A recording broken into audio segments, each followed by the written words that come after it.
E você sabe contar a história? Sei, lógico. A graça dessa história é que não se conta. A gente tem que cantar. Vê, ó.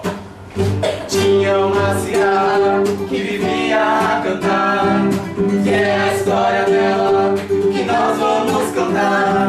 Mas tinha uma formiga